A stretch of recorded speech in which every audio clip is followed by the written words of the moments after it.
All right, all right. Welcome back to another episode of the Behind the Back podcast. We are your hosts. I am Marcos Conan Negron, and beside me here, as always, is Ben, the Jets Rets. Ben, how you doing, brother?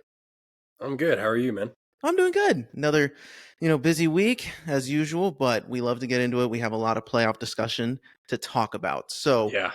before we get into it, for those who are audio listeners, feel free to find us on YouTube if you want to check out our pretty faces and Behind the Back podcast. Like, subscribe, follow, all that fun jazz. And if you are exclusively audio, rate the show, leave a review. We'd love to hear it. It helps the show out. So, we have a lot of NBA playoff topics to talk about. Last week, the past couple weeks, we talked football, but NBA playoffs are in the middle of it. And even though the Kings aren't in it, there's still a lot of juicy news going on that we can stay in tune. So we're going to review kind of so we're going to review our bracket that we set up earlier. So we would pull it up, but I broke our bracket so bad that the NBA.com isn't even allowing me to find it anymore. I literally don't know where it is or how to get access to it, even though we submitted it. So we're just going to go off the top. We have, our notes from who we picked earlier. So we're going to discuss where I went wrong and how Ben nailed his picks. So where do you want to take this? Do you want to start with the ones that went wrong? Do you want to start east or west? Like, how do you want to go about this? Let's start in the East, but before we dive into that, I will say going forward, let me handle the playoff brackets and you just handle the draft stuff There because we it go. seems like you've got the draft on lock and I've got the playoffs on lock. I know. Gosh, you're just more in tune there. I'll give you your credit when it's due because, yeah, you nailed it. I mean, obviously, it's hard to get down like the exact games, but you nailed all your picks. So I'm interested to see um, how we view these the second round series. So you go ahead, kick off the first series you want to get into. So, I mean, I'm just going to start off with my favorite to win it all this year in the East, and that was the Boston Celtics playing against the Miami Heat. So, Boston won that series 4-1. Um, I was I wasn't surprised to say the least. I mean, we knew that was coming. What I was surprised about was the absolute dismantling every single game except for the one game that Miami came away in that Boston gave to Miami. Like it was from top to bottom, they just really took it to a team that, every year Miami's credited for being a gritty team that can grind out every game, every series. Like they always give themselves a chance to win. And at no point in this series did it feel like they would. And that was not really, like I said, we saw it coming, but it's surprising to see the Heat in that situation.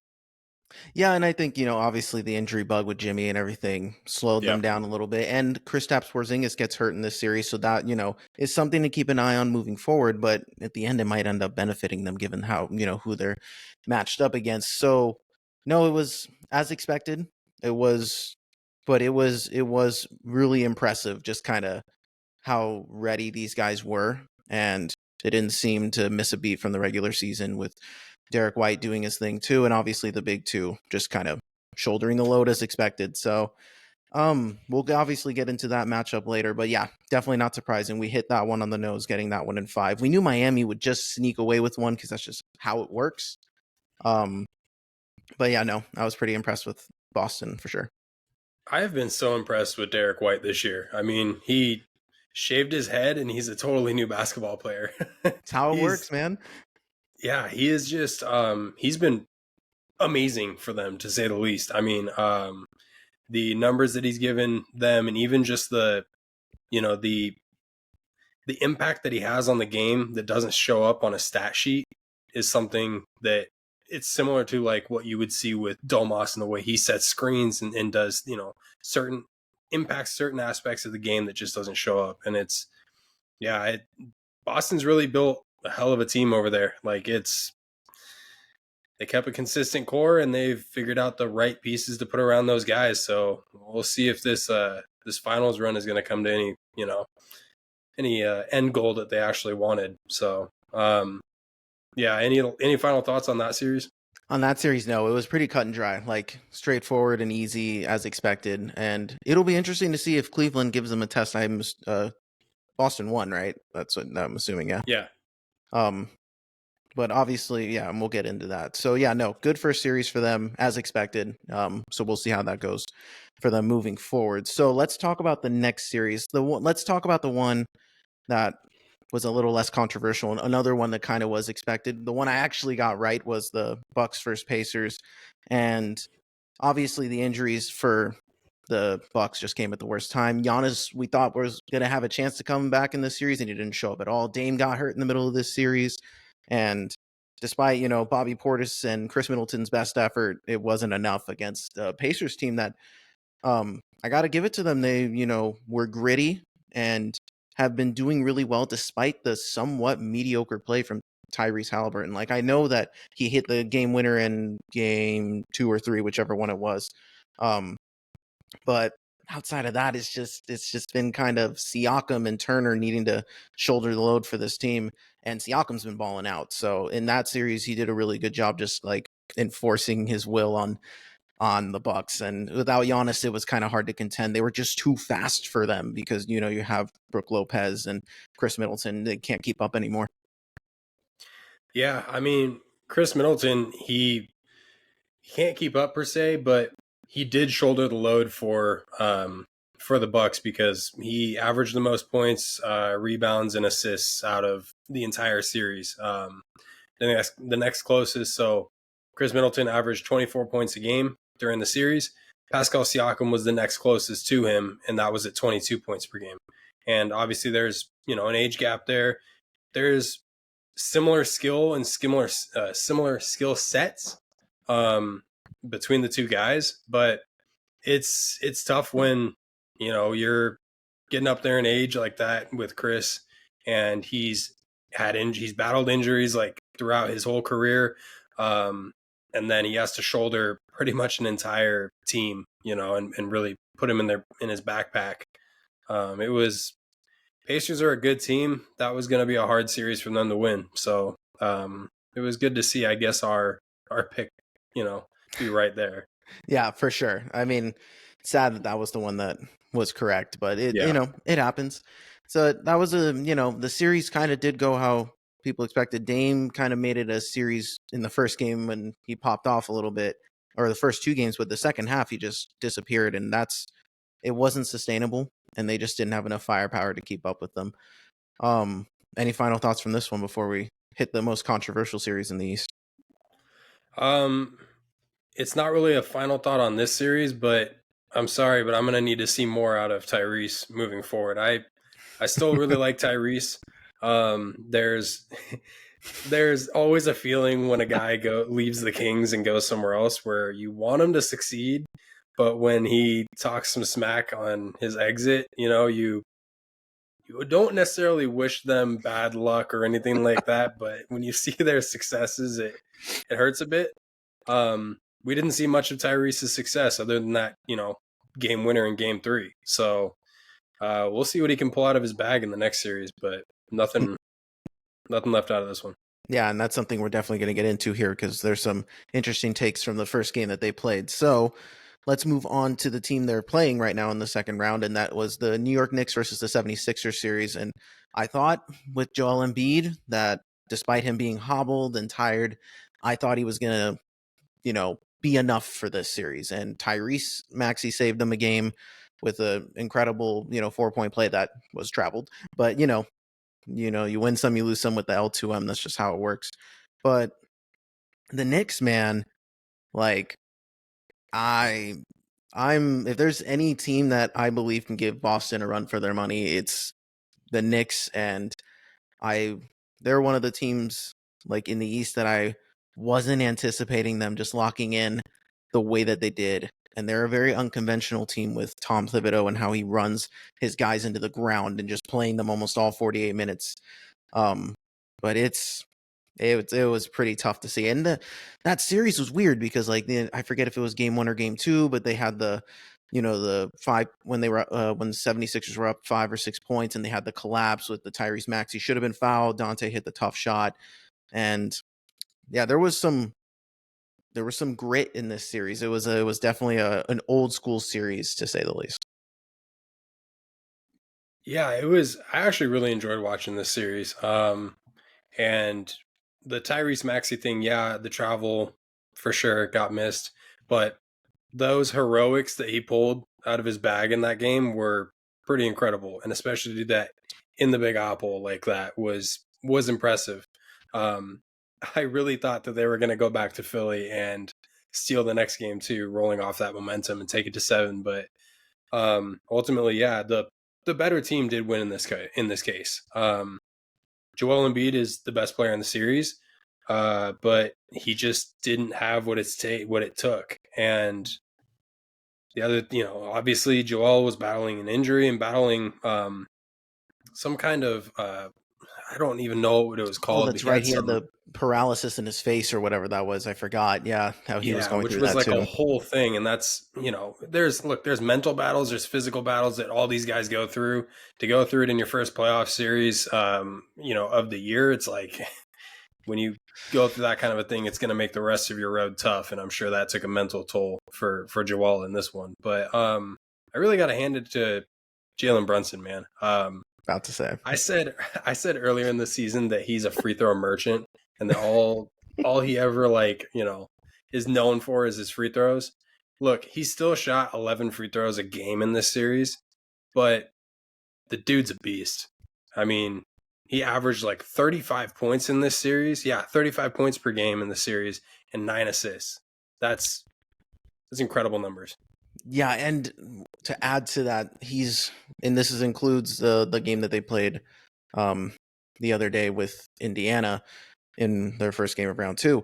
He now has 4 straight 40 plus point games with 5 or more assists, and there's only 4 other dudes who have done that, and Michael Jordan is one of them, LeBron is one of them, and it's really impressive for a guy like him to really ascend to a different level. And listen, part of the stats come with he's shooting 28 shots a game. Like, I completely understand that, but he's the only one on that team who can create in the half court at all.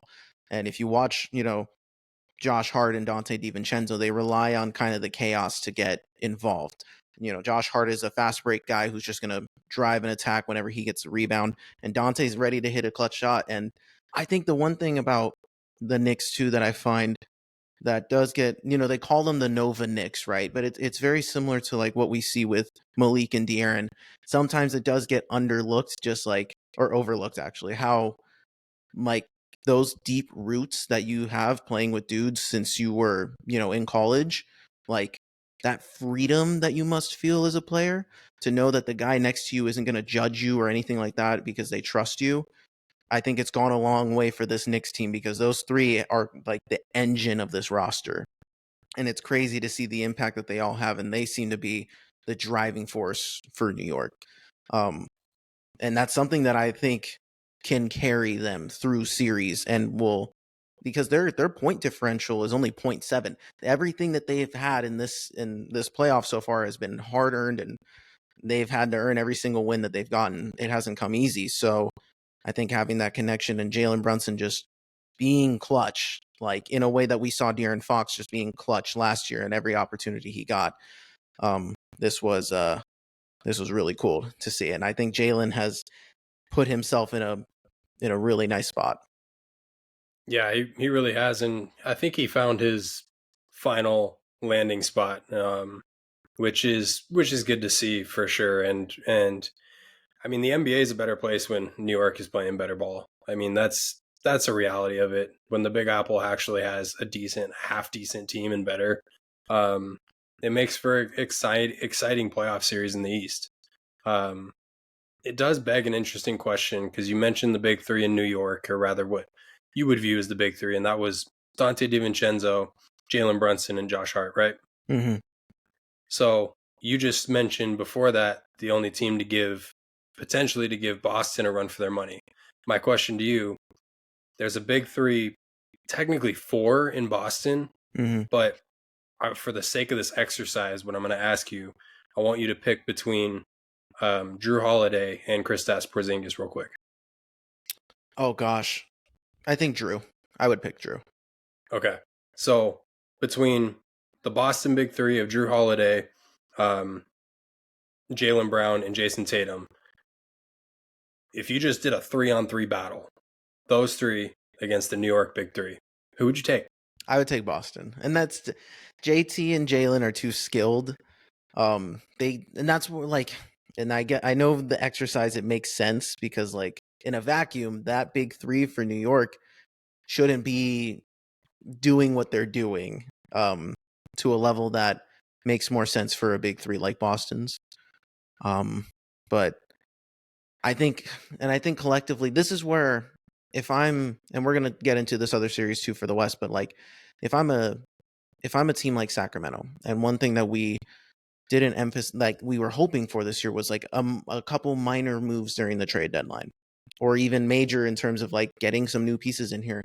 You watch teams like Dallas survive, and you watch teams like the Knicks who overhauled their entire roster midseason to bring in OG Anunoby and assume this identity, and now they are both in the next round, and those pieces that they brought in have made the difference for them despite the injuries that they're dealing with. And it just makes me wonder sometimes, like, man, sometimes you might have to pull a trigger here and there, even if it doesn't work out. And I'm going to get into that a little bit with Dallas, but it bugs me sometimes because I watch this New York team and I'm like, man, they took a risk and it paid off really well. So I don't know how I feel about that. But it's a risk, right? And that's exactly what it will always be. I mean, it's going to work out sometimes, and other times it won't. And New York really benefited from that trade deadline, landing a guy that I wanted the Kings to land, and I think you had the same ideas as me there. We were like, OG's one of our guys that if we could bring him to Sac, I think we could have been in New York's shoes, but in the West. Right. Not necessarily in second seed by any stretch, but probably could have eked out sixth or maybe even the fifth seed. I mean, it really came down to depth, right? We were without two key players at the end of our season, but that's a whole discussion. That's a whole thing for later. To wrap up the Eastern Conference, do you got any more to say on that Knicks Sixers series? All I can say really was that it just shows Philly's problems moving forward. They're better set up than some of the other teams for sure because of Joel, but the question moving forward is how do you approach the next, seasons that are upcoming, knowing that Joel is only really capable of playing 40 games a year.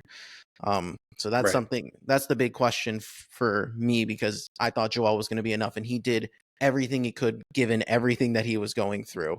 And the problem is every year it just seems like he's going through something different. So, no, I'm not. Yeah, I think the media is being nicer to him despite the kind of career arc that his career is kind of taken now.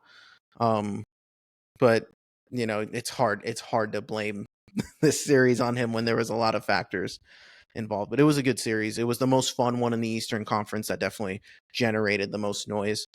But yeah, that's what I would say there. So let's go on to the West. So we have two sweeps in the Western Conference, which bugs me because both of these teams were directly ahead of the Kings, and it was tough watching these teams get swept when the Kings could have been there and probably have at least gotten one. It's not probably. They would have gotten at least one. So let's talk about the easy one, OKC versus New Orleans. I mean, shout out to New Orleans for getting there, stealing our spot, annoying as hell, but they did nothing to show for it, and obviously Zion didn't come back, so he was more hurt than anticipated, and they could have used him. Like, I think he could have made that a different series, but not much for me on this one outside of the fact that the Thunder showed that they're legit and they were locked in for the playoffs and ready to go in SGA, and that unit continued to do their thing. So this one drove me nuts because this was the team that knocked us out. We were their last win on the season, and we lost to the Pelicans 6 times this year. Okay. And then we played the Thunder, and did we split that series? Yeah, 2-2. Yeah. At the very least, the Kings would have picked up one in this. What did the BTB pod, I'm trying to remember, what did we say that series would go? We said it would go 5. We didn't think it would sweep. I don't think we picked any sweeps because, this is a safe bet. But yeah, we picked them in 5. Well, in my trash talk on a comment section, on a burner the other week, right after the Kings got eliminated, I said in a comment, I was like, the Kings, this next series is going to be terrible. And I said that the Pelicans will get swept. The Kings would at least make it a battle. I checked back into that comment section right after Yeah. the Pelicans were swept because it was, yeah, 5 games was generous, but that one that they could have gotten, like, it would have been so much would have had to go their way. And Yeah. it's frustrating to see a team that sweeps the Kings get swept by a team that the Kings would have played better. But this is how playoff basketball or playoffs in any sport go. A lot of the times, it's matchup based. It's the benefit of the matchup. And look, the Kings didn't position themselves in a better spot. They had to go against a beast of a team for them personally, and then the Pelicans put themselves in a spot to get swept. So Thunder looked great. I love the way the Thunder look, and SGA is just incredible. He's awesome.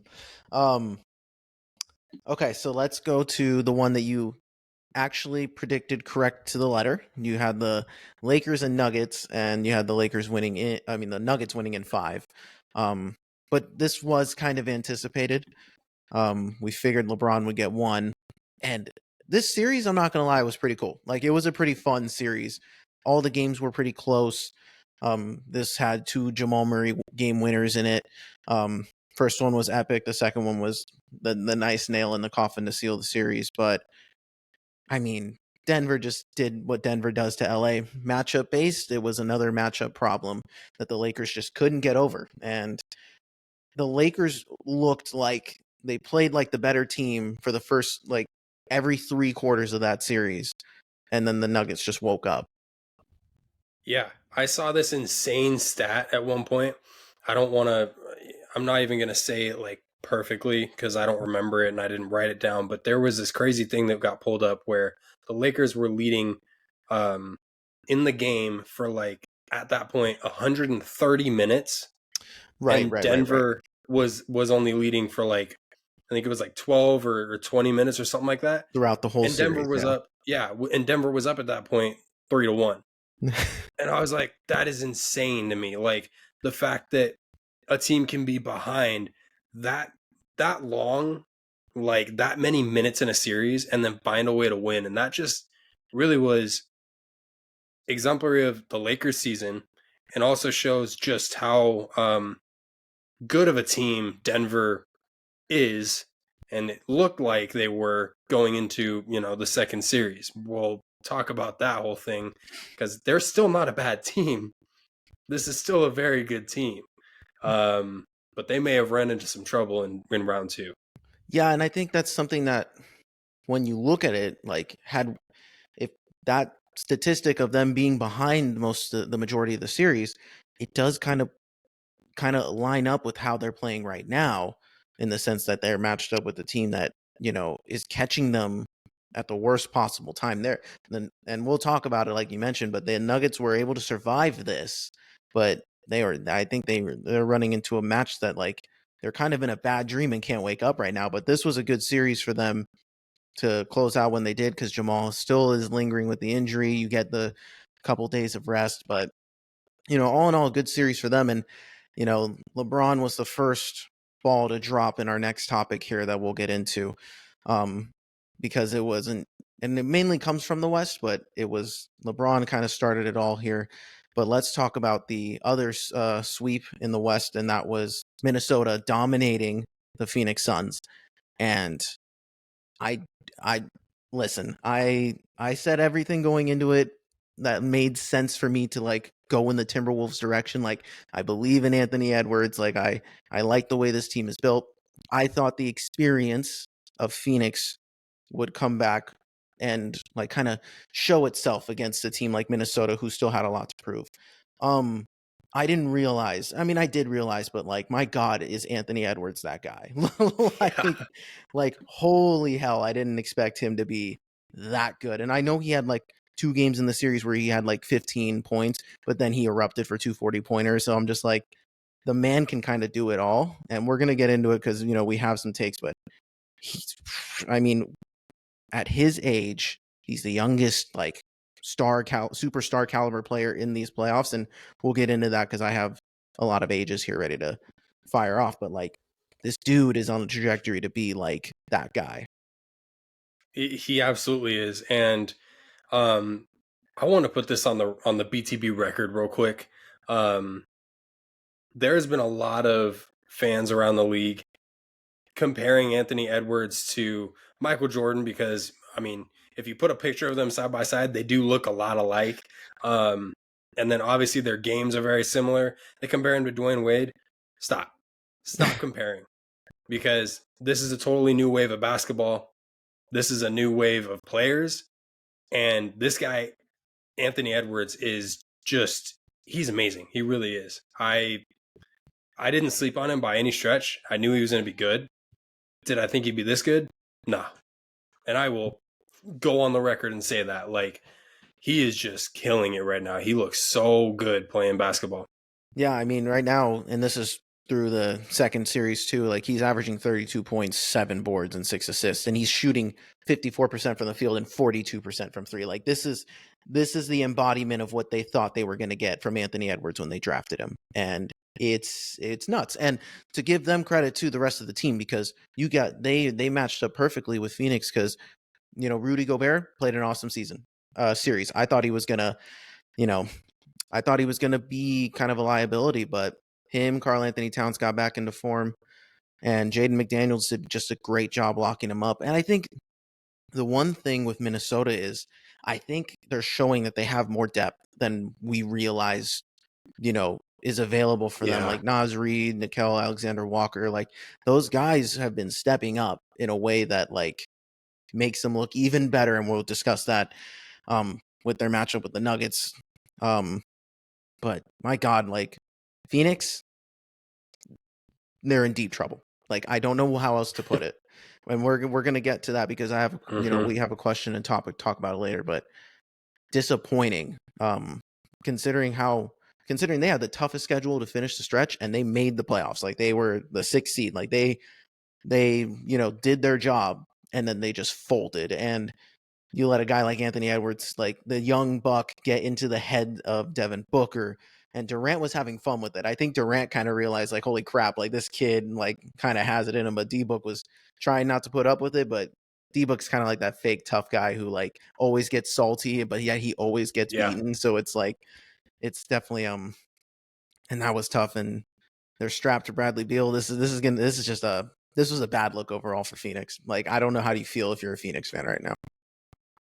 Yeah, and then your general manager saying we're running it back, like, it's just you put all your eggs in one basket. Yeah. Look, we're gonna dive into this in a little bit, but just I was very disappointed in the Suns. I expected a lot more out of them, considering what was on the table, what had already been played on the table. Yeah, but shout out Timberwolves. They opened my eyes for sure. Yeah, they were the behind the back pod most slept on team. So for sure, Minnesota definitely has earned everyone's attention very fairly. They didn't ask for it, they took it. They've earned everyone's kind of respect here, and now all of a sudden they have erupted into potentially the favorites in the West. So let's talk about another team that is going to give OKC a fun run for their money. I don't know what the score is right now of the Dallas Mavericks. Tie game so far. Okay, cool.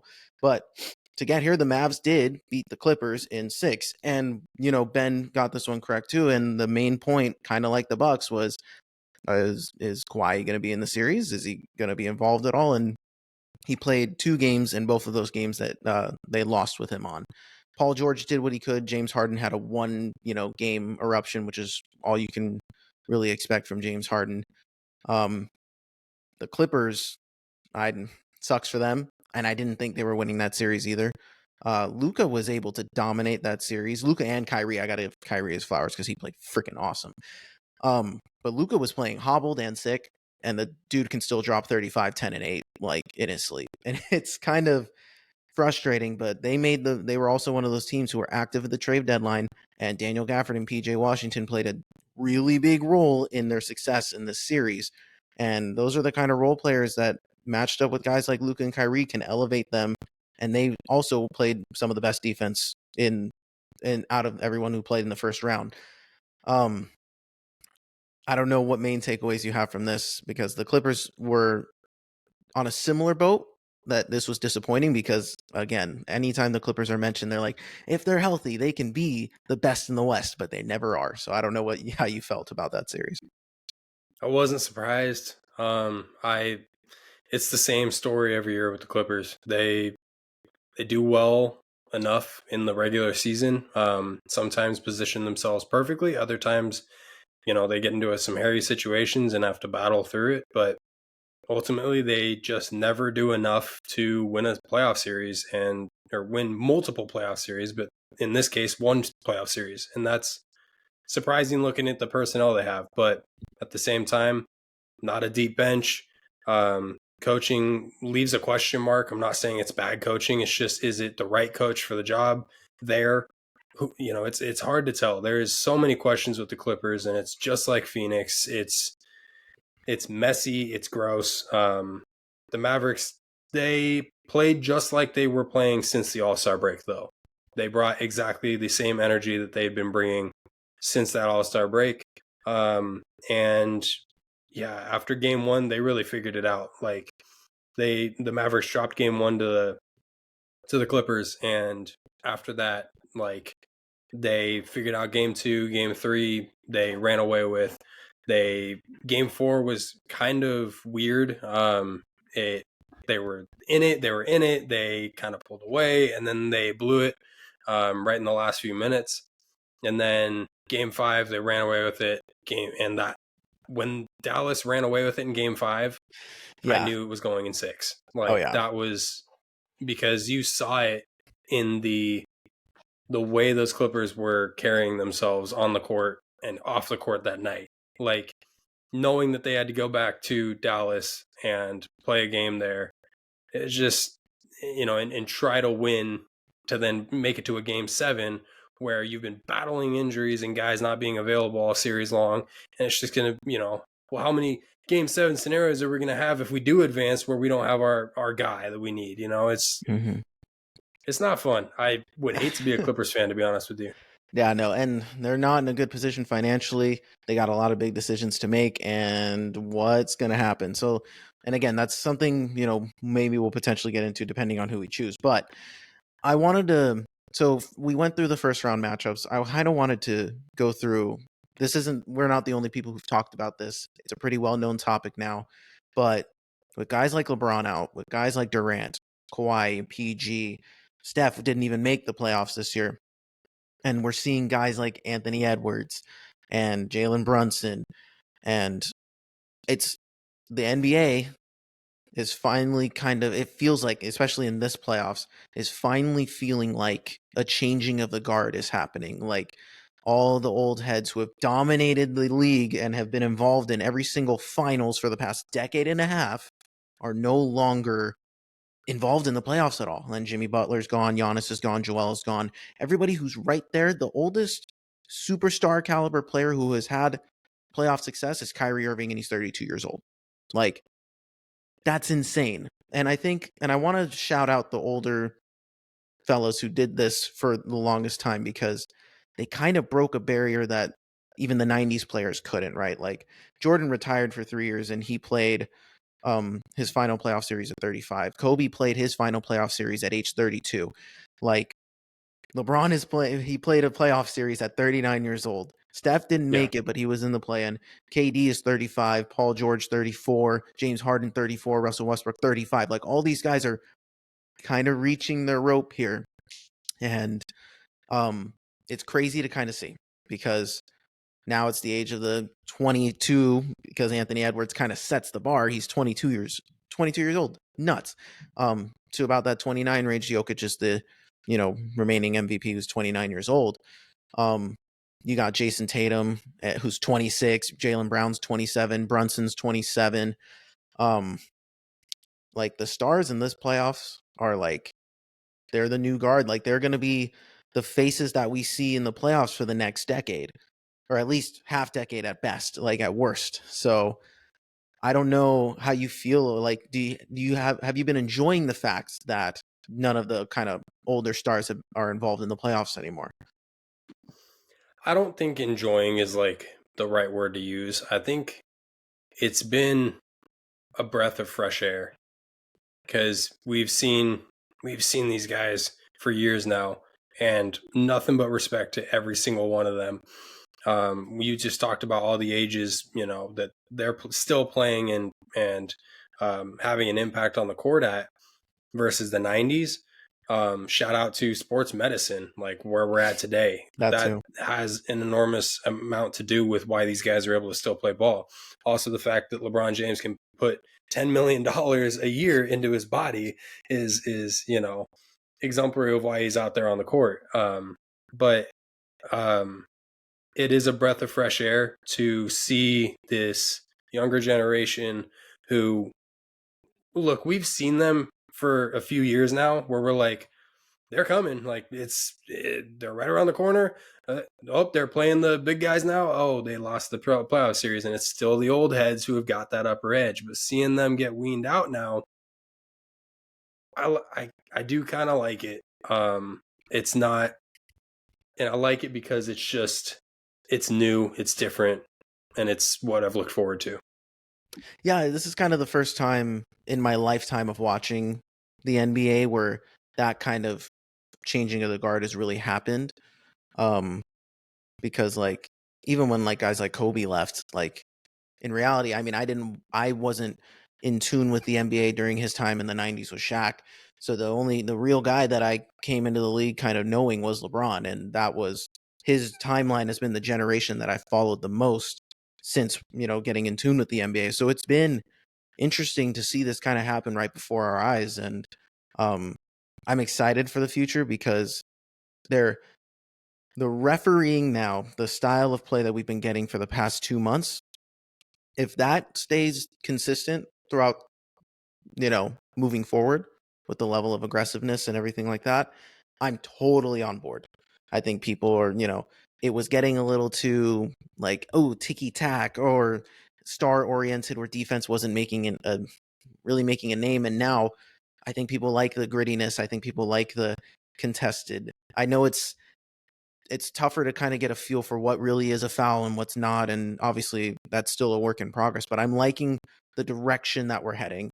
um and it'll be interesting to see how we go moving forward, but I had to speak on it because it felt appropriate, um because I don't know next year how many of those guys we're really going to see because these young teams are coming out. Like Ja was hurt out all year. He's 24 years old. He's coming back with a vengeance.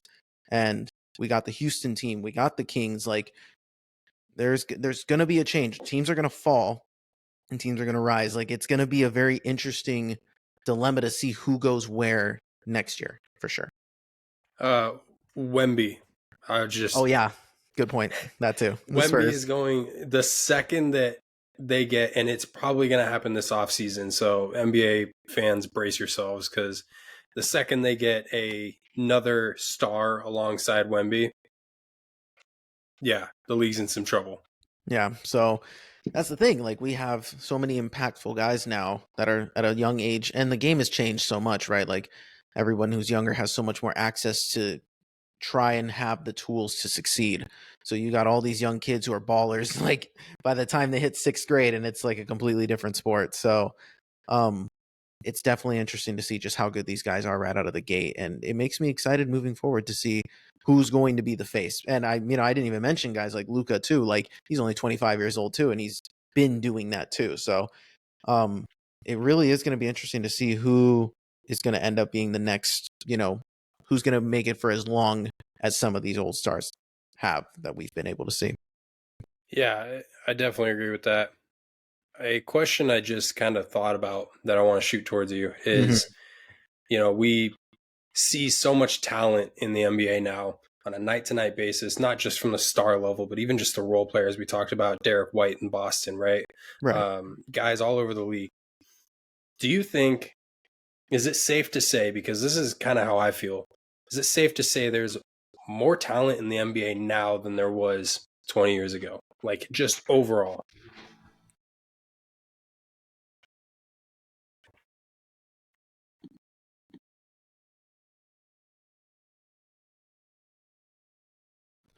I would say yes.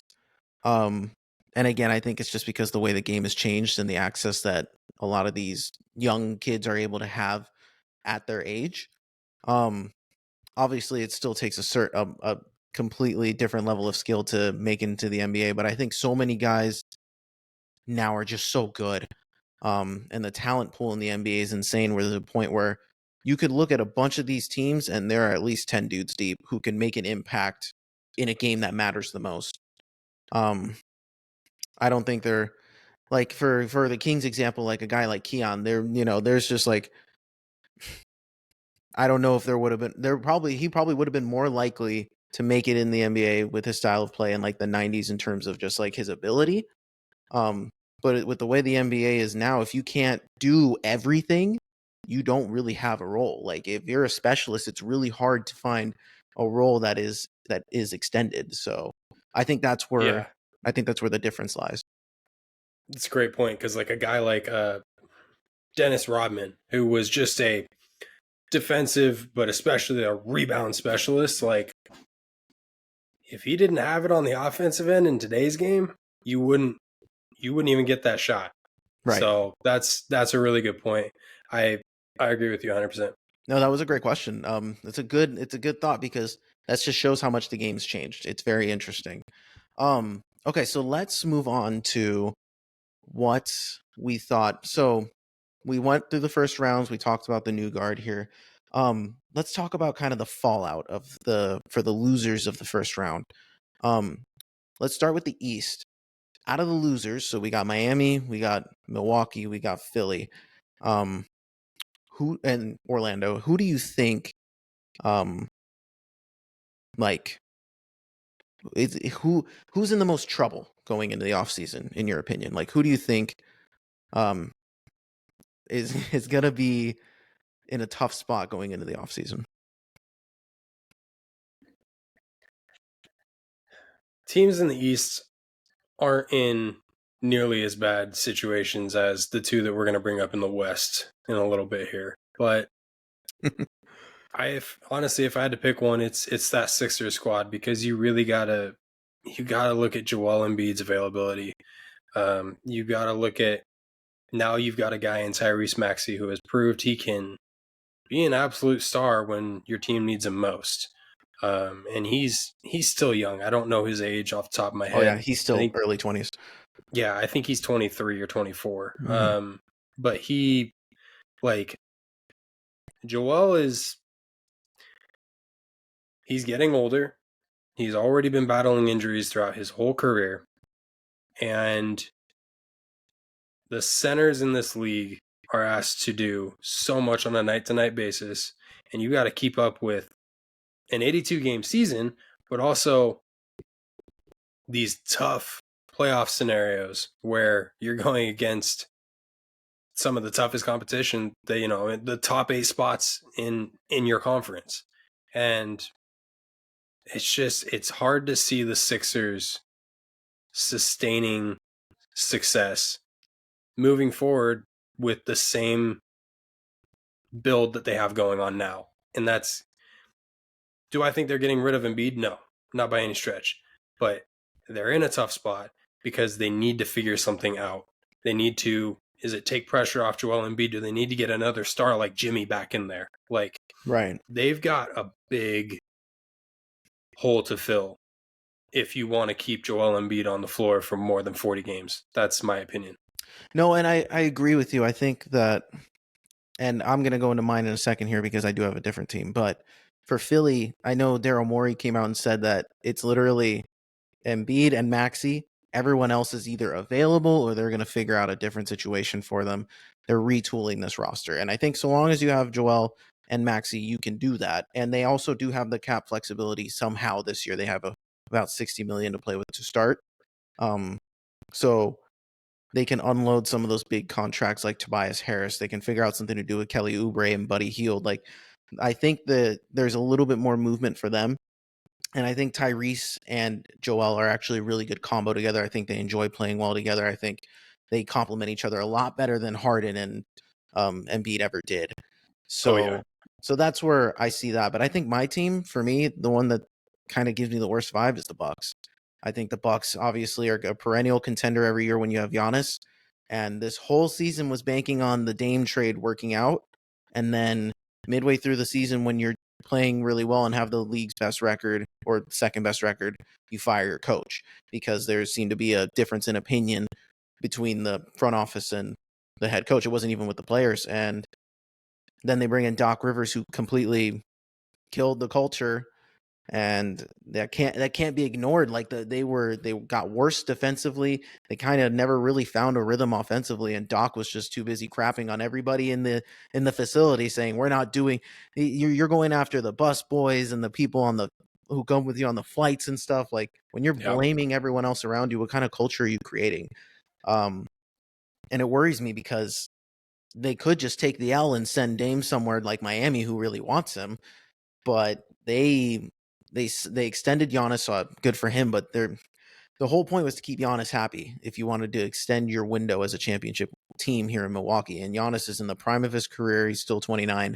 Like he can make a move where he can go wherever he wants, if he really wanted to, and that's where I'm just nervous about this team moving forward. I don't know if their future is set in stone, considering how with Brook Lopez, and they're going to have to make a decision with Brook Lopez and Chris Middleton, guys like that. They need to retool. They cannot run this same group back if they want to compete in the East moving forward, in my opinion. I agree. It is a major red flag when you fire your coach after you're already having a pretty successful season and then you regress after the fact. And yeah, the whole Doc Rivers thing he's been toxic the last couple jobs he's taken. And it's, I mean, he's probably always been toxic. It's just hidden a lot more when your team is winning. And the Bucks went through a phase where they lost a lot of games, and not necessarily in a row, but just in a bunch. Why I'm not overly concerned is you mentioned, I mean, Giannis isn't that old. Dame, he is older, but the style of game that he plays, the injuries, I don't really see them stacking up for him. I see him being there long term. He's got a season under his belt there, but you retool. You don't need as much retooling as the Sixers do, in my opinion. Agreed. You don't need to go that deep into your roster. If I take all the crap aside that I just said about Doc and just focus on what Doc Rivers is and who he is as a coach, I want to give him an offseason to play with this idea, to then regroup with this team and run it back with a healthy mindset of 0-0 record, with not zero expectations, but less expectations than when you took over midseason. And that's where I'm curious to see. And I don't think that they're in the same situation as where I would put Philly, but I feel where you're coming from. I get it. And I feel where you're coming from too. It makes sense. I don't know if the logic's going to stick. I don't know if they're going to ride with Doc, with the toxicity. And that's the thing. But you make a good point that maybe an offseason to get things in order and kind of get the team that you really want versus inheriting a team coming in makes the difference. But that will be interesting to see moving forward, what the Bucks decide to do. And one more thing too. Mm-hmm.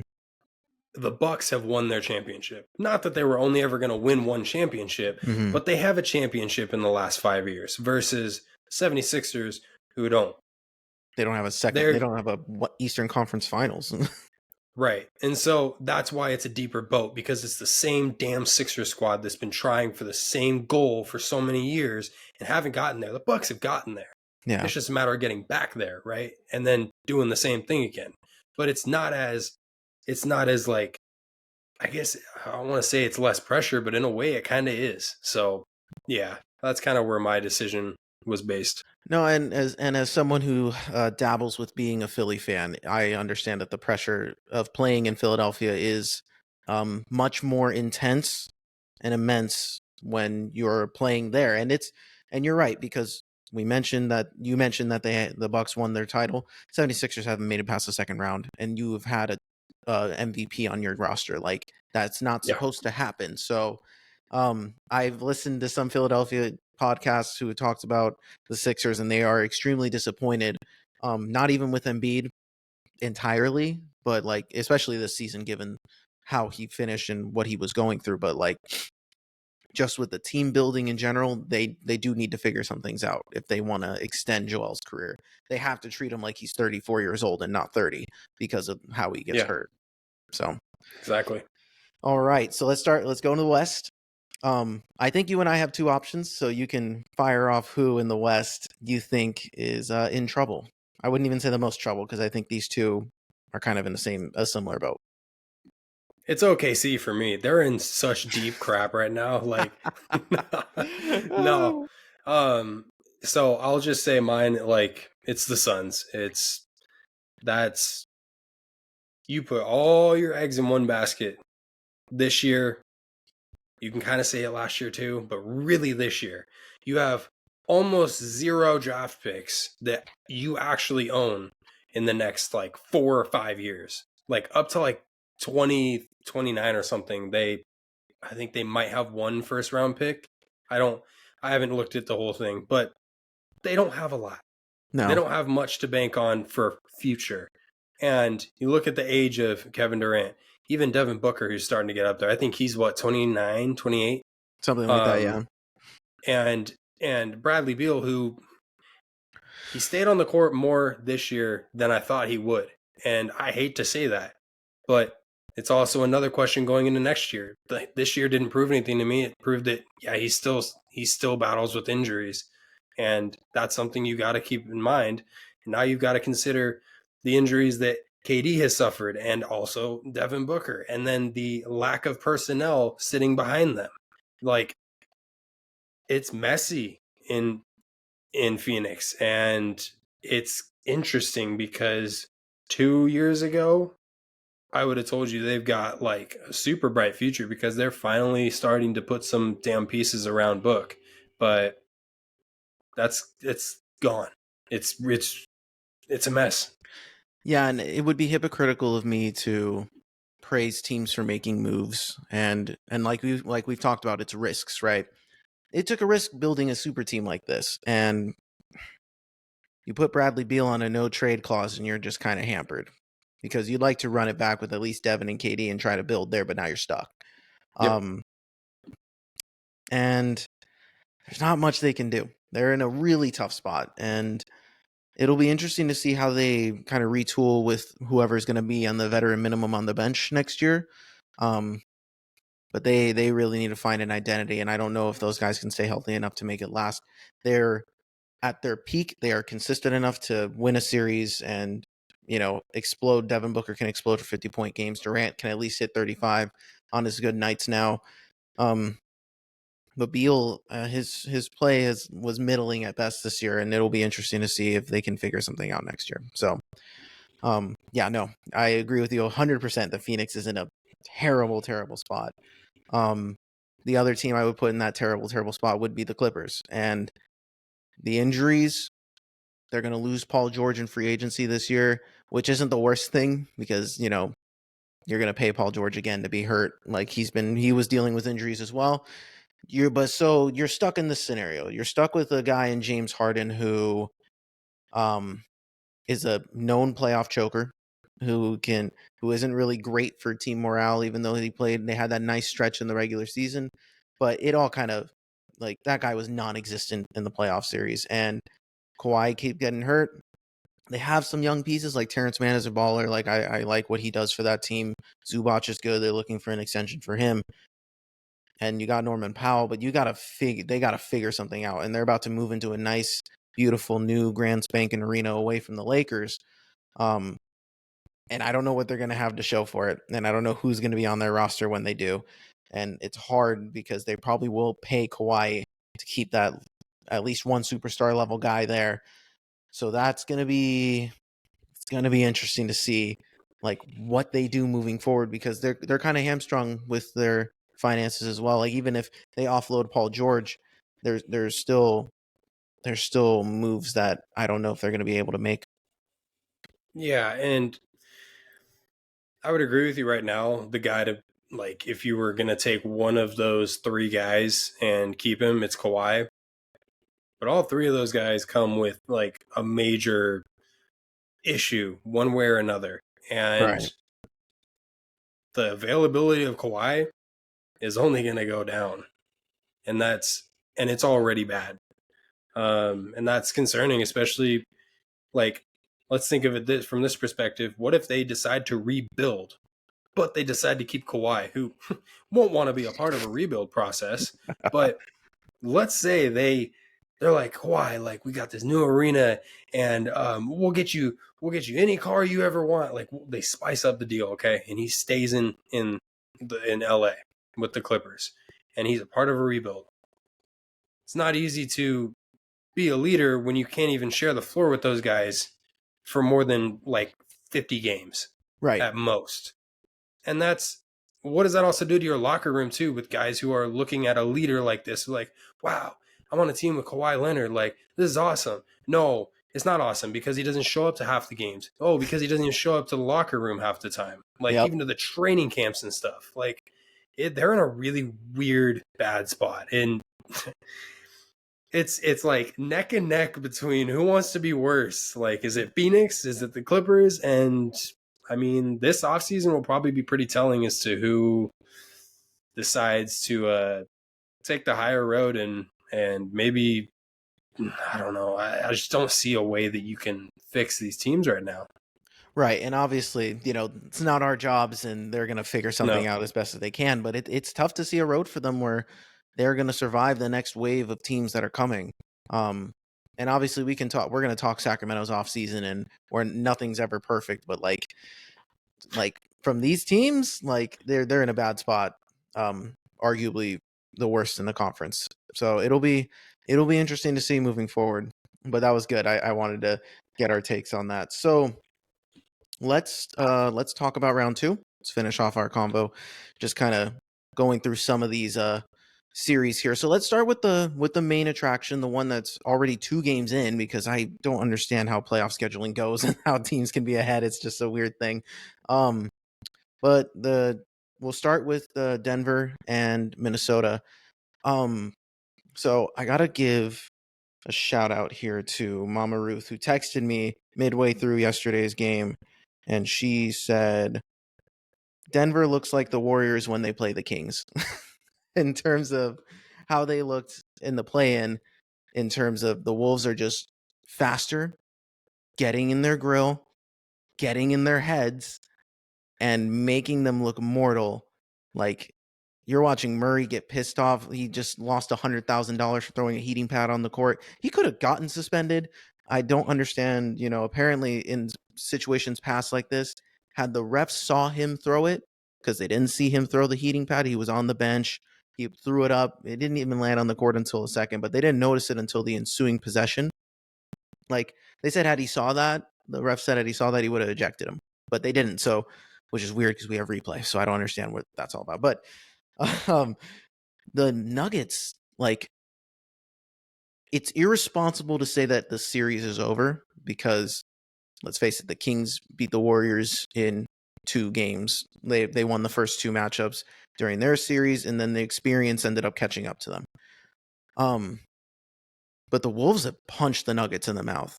And again, Anthony Edwards is kind of that dude. And Cat, without Rudy Gobert, shout out to Rudy. He missed yesterday's game due to the birth of his child. So congratulations on adding another member to your family. That's always great. Also just won Defensive Player of the Year though today. Congrats to him too. So yeah, correct. So Minnesota, and we talked about the depth. Like, you're watching anybody on that team piss off Jamal Murray, get in the way of Jokic. Like, they were reaching, they were being physical. Like, I don't know. I've never seen, like, I haven't seen Denver look this flustered in a really long time. And I think that these slow starts that we saw in the last series are kind of catching up to them because they're coming out slow again. So I don't know how you feel about the series so far. The most impressive thing that I've seen so far is just how uncomfortable Jokic looks. A guy who's like, this is his side hustle. He's playing basketball. His favorite thing to do is to go race horses in his country. And Exactly. obviously it's he's an amazing basketball player. He's a former MVP, 2-time MVP. Like, it's a great argument that he could be an MVP this year as well.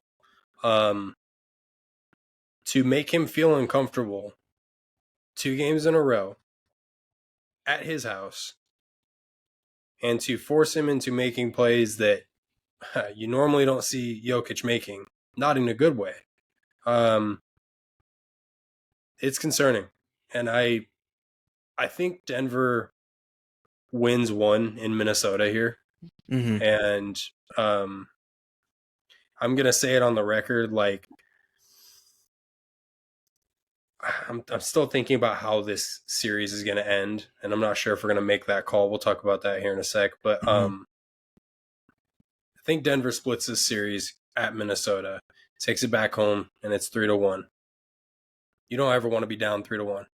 I mean, Nope. we've seen the record of teams who are in a 3-1 situation, and that's, yeah, you had the home court advantage, but you completely lost it because you lost both games at home. Right.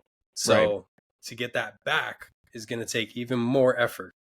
And it's impressive that what the Timberwolves are doing.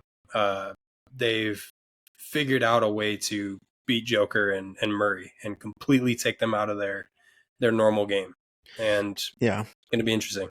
I thought that one thing that was interesting was when Joker was taking the ball up the court when he was like the point guard, they were guarding him like a guard and pushing up on him right at half court, and that's something that most teams don't normally do against him. Um, I liked Minnesota's game plan for how they choose to approach this team, and they're daring everyone else to beat them. They're athletic enough to keep up with them on the cuts. They're trying to guard Aaron Gordon off the lobs to kind of take that option away. They're doing such a good job of presenting the length and being a problem defensively. And I mean, there was a stat because they held them to under 80 points. This was the first time since 2013 that a defending champ has been held to under 80 points in a playoff game. So it's very impressive what they're doing. And if Denver loses tomorrow, whenever they play, or days from now, whenever they play, if they don't win, series is over. I don't know if it'll be a sweep, but it's over. Yeah. Whether they get one or not, they have to win this next game. So I don't know. I could see it going as far as 6, but I do think Minnesota just looks like the better team, which is weird. But Joker, it just looks like this Denver team has met their match, and Denver has never been a dynasty, right? Like they just won their first title last year. Like this isn't the Warriors dynasty that has been consistently great. This Nuggets team had a nice steady climb and they reached a peak, and then they lost some pieces that could have been really valuable in this series too. So it just kind of goes to show that success is never linear. And sometimes it's just like you run into something that you can't seem to get around. And they beat Minnesota during the regular season, but I think Anthony Edwards is just playing out of his mind. He was making so many contested shots too. Like to do that, in the clutchest moment and then impact the game defensively the way they are, it's hard to see them losing. Yeah, it is. And yeah, Ant's on fire right now. Honestly, that Minnesota team's on fire. They just swept a team that going into the playoffs, people, I think more than not had Phoenix beating them. Mm-hmm. And so that right there is a chip on your shoulder. And now you're carrying it into Denver where, yeah, you swept Phoenix, but you're going to lose to this Denver team. There's another chip. Take your chips and just stack them on top. I mean, it's Minnesota too. They've been crap for however many years. Pair them with the Sacramento Kings. You know what I mean? Like it's a very similar situation. There's a lot of chips on the shoulders in that organization, and they're showing out in this playoff run right now. But if it's cool with you, I'm going to make the call on this series for the BTB. Oh, sure. Go for it. I'm going to say it's mini in 6. Fair. I would agree. I do think that Denver does win on Friday. They play on Friday. Okay. I think they'll pick up that game. They'll make it, 2-1. Minnesota will blow them out in game 4, and it'll be a 3-1. And from there, like you'll see how the series will play out. But right. I think it's going to be Denver mini in 6. Yeah, no, and that's a great point. And you can already see it. Like Anthony Edwards is living inside Jamal Murray's head rent free. Like that dude, again, they're losing their composure, and that's just something that you didn't expect. And now that you're seeing it, you're like, I don't know if there's a world that if you're already letting them getting inside your head in the first 2 games where you're gonna really bounce back. Yeah, right. So, that's great. So let's talk about the games that's happening right now. This second, OKC and Dallas. While we're in it, I know the Thunder are leading um, at the moment going into the By half, but 9. by 9 going into the half. This is going to be tough, and we originally debated this series because we were correct with this matchup going in, and we had the Thunder winning in 7. You convinced me otherwise in that sense. I think the only way the Mavs really win this series because I think Luka's just a little too hurt to like keep up with a really fresh Thunder team that's completely healthy. Um, Kyrie has to play out of his mind for Yep. for the Mavs to really extend the series. He needs to help Luka the way he helped him last series. But I think I'm sold on the fact that the Thunder can win this series for sure. I still think a 7-game series is not out of the question. Especially once the Mavs kind of figure it out, they have the experience to kind of take advantage of the young team at least once or twice at worst in this series. So no, but I think I'm sold. I think OKC is going to win this series. Yeah, I'm gonna stick with OKC in 7 just because it was what we said initially, and yeah, you can see a scenario where it goes 7, but I will also say I can see a scenario where it goes 5 because this OKC team they're a really really good team, and they're young, they've got energy, they're powered by a electric fan base, and that starting 5 that OKC has it's loads better than what Dallas has got. For sure. It's going to come down to what the bench can what the bench for Dallas can actually accomplish in this series. And I'm not saying that they have to go out and win it, but they have to really show up if Dallas wants a chance to win the series. I do agree with you. I think that Kyrie needs to have the better series out of the two of them because yeah, Luka's a little bit banged up. I saw him go down earlier in this game. He's still on the court, but he's taking shots and he's going to continue to when you're trying to keep up with a team like OKC. Yeah. And that has been another story of this playoffs has been injuries. And like that happens every year, but I think in this year specifically, we've been running into a lot of nagging injuries that just haven't gone away. And that's just the product of the sport. And it's not football physical, but it's physical where guys are getting hurt consistently, and that's something that Right. it's not an excuse because they made it this far anyway, but they might have, when you run into a fully healthy team that's been healthy for the past few months, it just makes it tougher. So yeah, no, we'll still ride with Thunder in 7, and that's it for the West Coast for now. We'll go with what we might think will work out as it goes now that we kind of made our predictions earlier.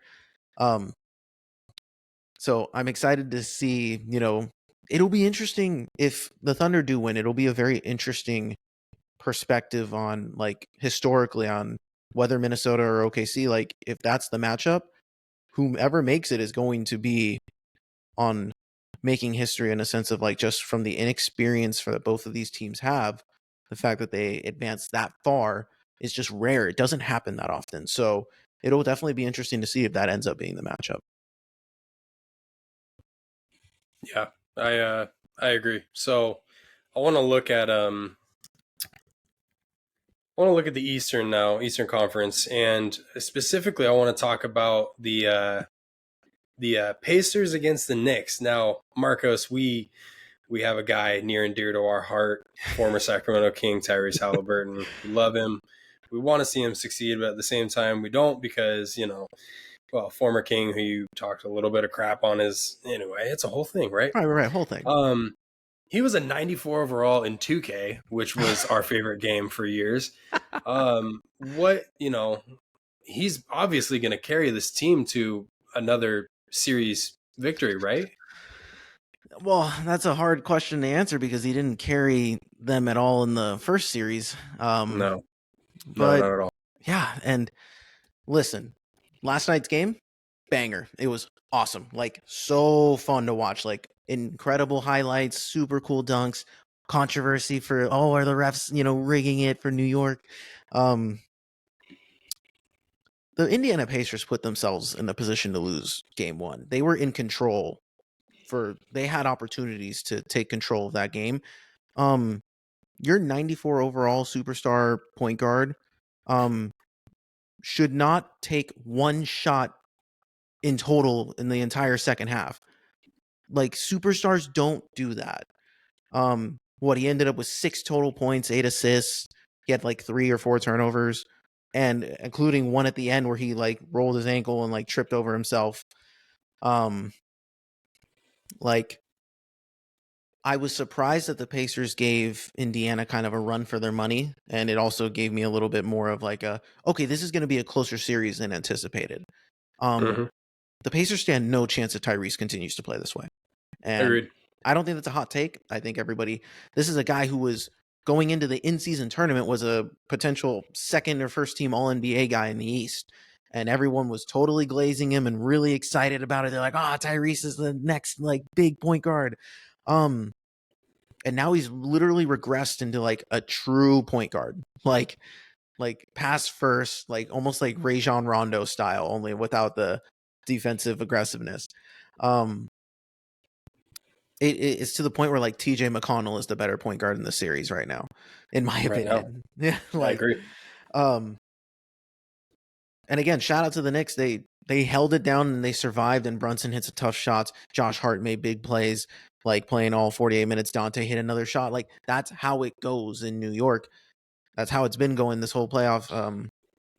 Like these playoffs for him. But God, man, Indiana needs to step up. Like, Siakam is great. Miles Turner did great, and their role players did a really good job. But like, when it comes down to it, like Tyrese just like he needs to play better. And it sounds, this is obviously semi biased, but I mean, you're an all-star. You're an all-star caliber player. Everyone's has the highest expectations of you, and you're not doing anything about it. Yeah, and it to me, like you kind of said it earlier, and I've heard it said before. You didn't so much say it, but like you kind of hinted at it that like since Siakam came over to Indiana, like obviously Tyrese is kind of taking a little bit of a step back. Is he taking reps away from him, like stuff like that? No, he's not. Pascal Siakam knows how to play off ball. And in fact, he's played off ball the majority of his career because he's actually a really good fit on any team pretty much you put him on. And especially if you put him on a team with a point guard who can run a damn pick and roll as well as Tyrese can. So, okay, Tyrese, you want to shoot one shot in the second half? Then I expect you to have 16 assists for the game because you have a slasher in Pascal who, even if he's not setting a pick for you, he's going backdoor every single time. So what is Tyrese doing wrong right now? Like that's the thing that's bugging me. Maybe it's that he was overhyped and like he's feeling the pressure now. I don't know what it is. And I do want to see him play better than he is now. Do I want to see the Pacers win this series? No. I have a lot of respect now for the Knicks, and I would love to see them move on. And they probably do give the best run at Boston, and I would love to see that playoff matchup. But if the Pacers want any chance of winning this series, Tyrese cannot go minus 12 for the game. He needs to play so much better than he has been in the past 2 months. Yeah, and you're an all-star, dude. You're the guy. Like, Right. act like it. Take the shots. Like, as much as we want to complain. So for all those people who talk crap on Domantas Sabonis being overrated in a stat pattern, you're talking to a guy who is averaging 14 points and 9 assists throughout the entire playoffs so far. And yeah, I get it. Oh, your team made the playoffs. Like, great. Yeah, I totally understand that. I'm a salty Kings fan. That's fine. But like, there is a level of expectation that comes with making the playoffs. Like, yeah, you beat Milwaukee, but you beat half of that team. You didn't have Giannis, and like, even with Giannis, I still would have picked the Pacers. But it's just like, Yeah, the star that they have isn't shouldering the load. And I'm just interested to see if he just steps up and has a 25 and 12 night, how that looks for Indiana in terms of, does that put them in the win column? So, and I think it would be enough. I think they have a good enough team. They showed it. Like, they were physical. They matched the level of physicality from New York. It was an awesome game. Like, there was East Bay dunks from Obi Toppin on his former team, and Aaron Nesmith got that freaking insane dunk on Mitchell Robinson. Like, that was Mhm. nuts. It was awesome. Like, it was a perfect like playoff game and full of controversy. I want to ask your opinion. Was that an Yeah. offensive foul in the last 12 seconds? So it was, but you don't call that. There you go. You Okay. you don't call that it. Like, at the end of a game is one thing. At the end of a game in a playoff series in the second round, like, no, in a game that was going the way it was, no, you don't call that. You just never call that. And that drove me nuts. It really did. Yeah, that's not, no. It did seem ticky tack relative to the WWE style that they've been allowing guys to play lately. So it is interesting, and I can understand Pacers fans' disappointment, because it is really frustrating. And I'd the whole I'd be mad. going off the knee thing was very questionable. Hmm. So it's just like but in the playoffs, like, sometimes those little details don't go your way, and that's the difference. So like it'll be interesting to see if that kind of was like, oh man, did this do the Pacer team in a little bit? And like, you had the magic for New York, like Hartenstein hitting that 50-footer go before halftime. Like, they had all those things going for them, but Indiana was just slightly ahead the whole time, kind of maintaining control. So they need their Well, stars to finish out these games. yeah, and here's the other thing too. This would be a completely different discussion if the Pacers did win this game. Like, Exactly. you and I would be like, well, Tyrese played like garbage and they weren't getting the same production that they were, X, Y, and Z, and they still came away with a win. And it was in New York. Like, Yeah. they had the chance to win. They had more than 1, 2, 3, 4 chances to win. It was right there. It just came down to the end, but you put yourself in that place in that spot in the first place. So Yeah. it's going to be interesting to see how game 2 goes. If Indiana picks up a game in New York, I expect New York to pick up a game in Indiana. Mhm. This wasn't. Was this a matchup that we picked? Yeah, it was, right? No, because we had the Sixers moving on. That's So right. So I'm going to let you decide what you think is going to happen in this series. oh gosh, now I'm nervous because I've been Don't. selling this If whole you're time. wrong, you're done. You're So done. maybe I should say what I don't want to happen, because maybe that'll happen. This will be an interesting curse test here. I'm gonna say the Knicks in 6. I like the Knicks have been winning ugly, and the games that they've lost, they've also kind of thrown away on their own accord. And with how chaotic and kind of they're chaotic and gritty, like, they're winning tough. So, um, I can see that kind of style getting in their own way sometimes, and I do expect Indiana to at least take one or two of these games. I don't expect to sweep at all. So, but I do think New York is going to win the series. I just think that Jalen is kind of the X multiplier that can get the job done. Yeah, I agree with that. We'll do Knicks in 6, but I do, like, if I had to guess, I would say Knicks in 5. And the only reason I say that is because New York's rolling right now. They haven't been on a roll like this in years, and that city's feeding off of it. That team is feeding off of that energy, and they just got another gritty win, which has been just their forte all year long. Oh yeah.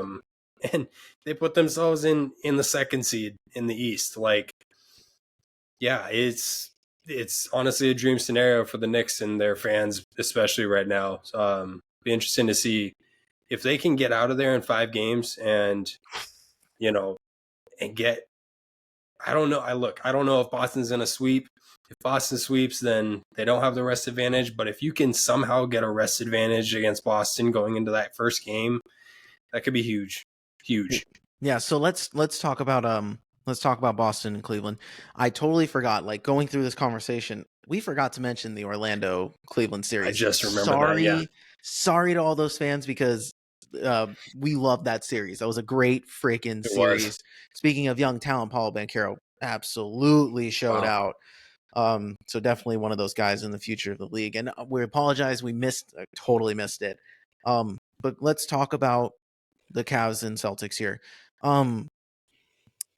So I'm in the belief that Donovan Mitchell is capable of winning this team a game, and I love Donovan, especially from what I've been seeing recently. I can't wait for him to be a king. That'd be that'd be insane. That'd be insane.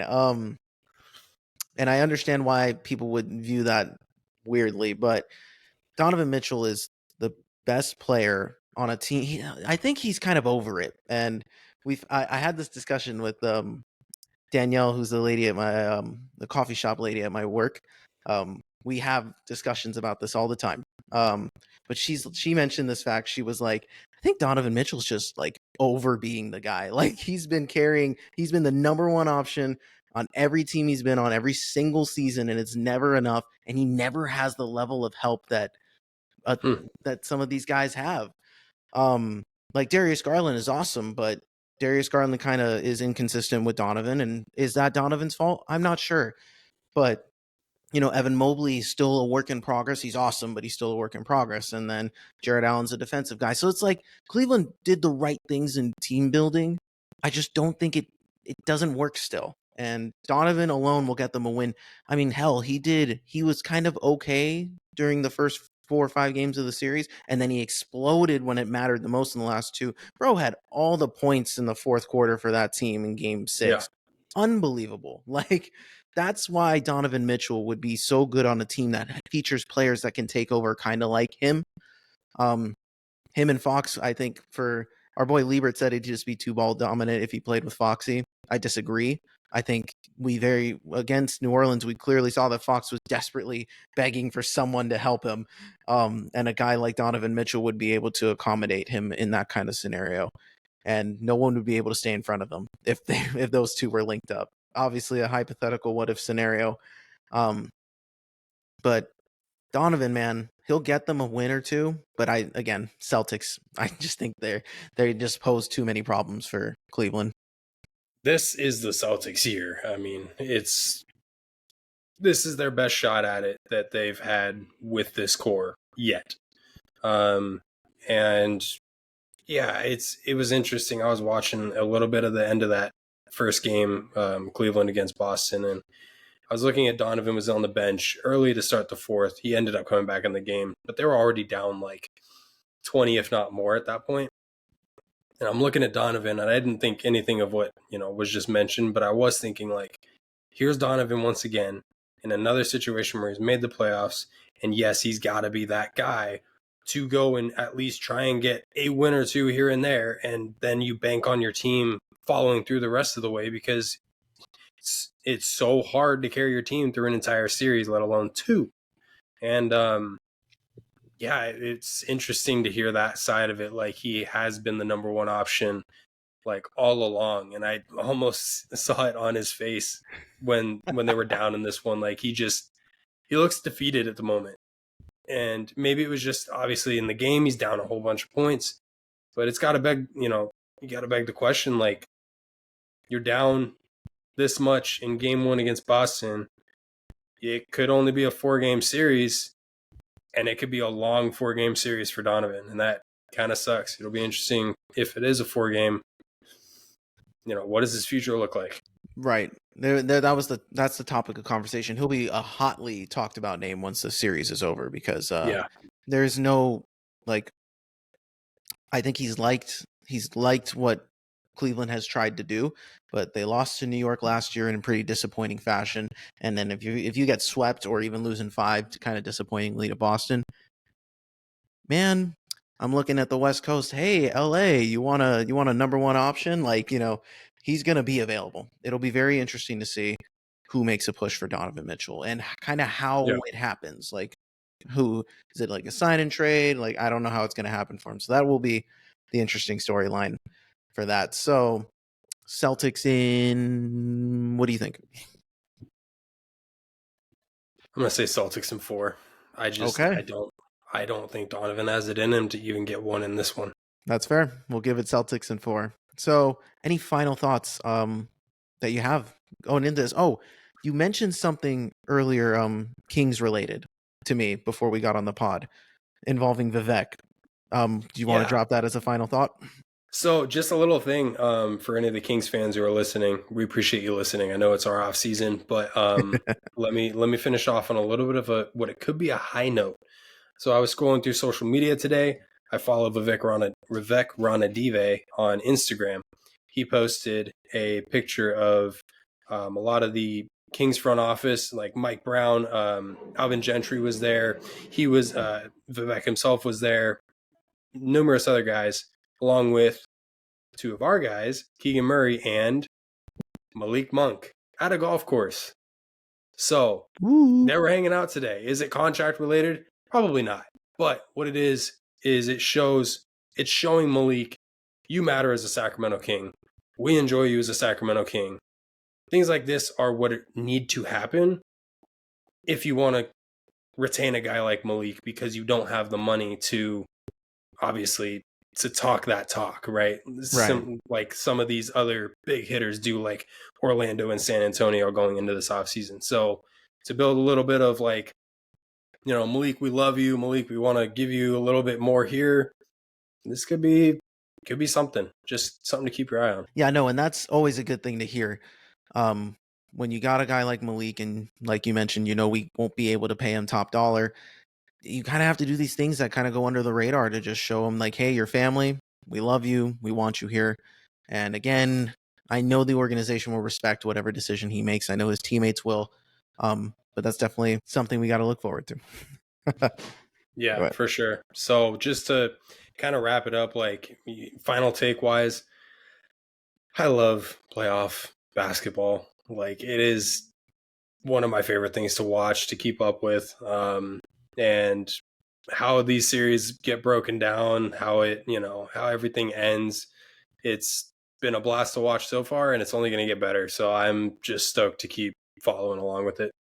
Same. And yeah, no, it's been a ride so far. It's been a cool, different environment with these young guys, and it'll be interesting to see moving forward. So next week, Ben and I are going to talk NFL, going to get back into it, play around with some win totals and talk whatever topics we got going on there before coming back the week after to talk about the next the conference finals round and see how we did with our picks this week.